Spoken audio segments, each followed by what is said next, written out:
I mean, there's been a call by the various mayors of the city that's been calling on the federal government and the Biden administration to help financially. Um, what are your thoughts, James, on does the federal government have an obligation to help these cities financially with the migrant crises? Oh, absolutely not. What the federal government has a responsibility to do is to enforce the law. Joe Biden swore on a Bible to uphold the Constitution of the United States. He is the chief executor of this country. He's there to enforce the law. He took it upon himself to make it easy for people to come here illegally. Not only that, but every effort that Governor Abbott has made to prevent illegal immigration, Joe Biden has taken him to court to stop.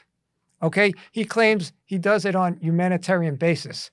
I would say to my opponents and to the liberal Democrats who have gone so far to the left, why don't you show some humanity to the taxpayers of this country or the homeless, the people who are here, Native Americans who were here, okay, who now have to compete with all these migrants for some type of government aid. But if you want to make yourself a sanctuary city and say, I'm not going to cooperate with the federal authorities, as far as I'm concerned, that's lawlessness, and we shouldn't tolerate it. And no, they shouldn't get a penny of federal aid.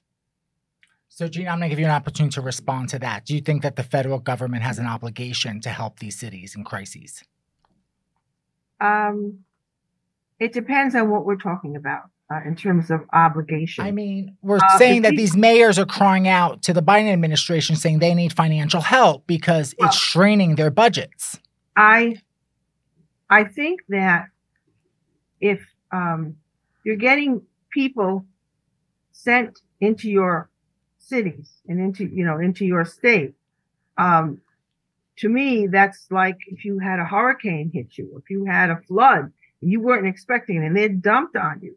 I think you have to work with the federal government to find a way. I mean, there's only so much budget money that you have set aside, and there's no way. I mean, they're coming by the thousands and the thousands and the thousands. I've seen the busloads, and I've seen the people lined up to get clothing, and I know the people of New York have been amazing in terms of the donations of food, the donations of clothing, the donations of diapers and other things to try to help the people.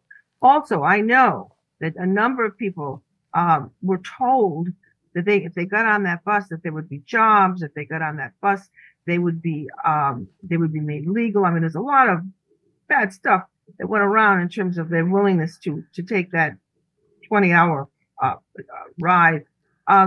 What we have here, to quote a movie, is a failure to communicate. You've got somebody that, not communicating, one governor not communicating to another. You've got a federal government that is not functioning in terms of getting the two groups together. I think federal aid eventually is going to have to help these governors in some way, shape, or form. It's a national crisis. The people that are coming in from the border, all of this is of one piece. We have a crisis in terms of what's happening with the border. Nobody is for open borders. I keep hearing this statement. Nobody said, let's just open the borders and let anybody in. People are saying, let's get a policy that deals with the border. But every time somebody creates legislation, it doesn't end up anywhere. So until the two parties, Democrats and Republicans, work together and create a policy where we can deal with illegal immigrants, you're going to have a situation where they're flooding the border states, and the border states sometimes... No, I agree with you that we definitely have to better our policies. But in the meantime, until we don't have those policies, we also have to deal with what's currently in place. Recently, Mayor Adams has said in the media to let them work, and he's calling upon the federal government to help process migrants so they're able to work. And I'm assuming the strategy there is so they're not reliant on resources from the city and can be more self-efficient. What are your thoughts, James?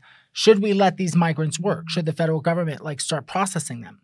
No, no. If they're here illegally, if they didn't come through proper channels, all you're doing is creating an incentive for more and more people to come. I mean, that is the root of the problem. Now, let me just say one thing.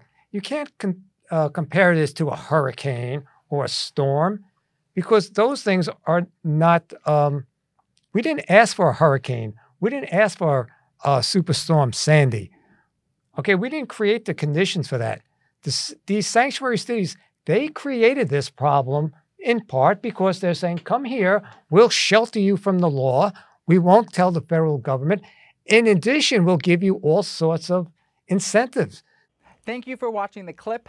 Please don't forget to subscribe to my YouTube channel and also stay tuned for more In the Can with Carmella Cann.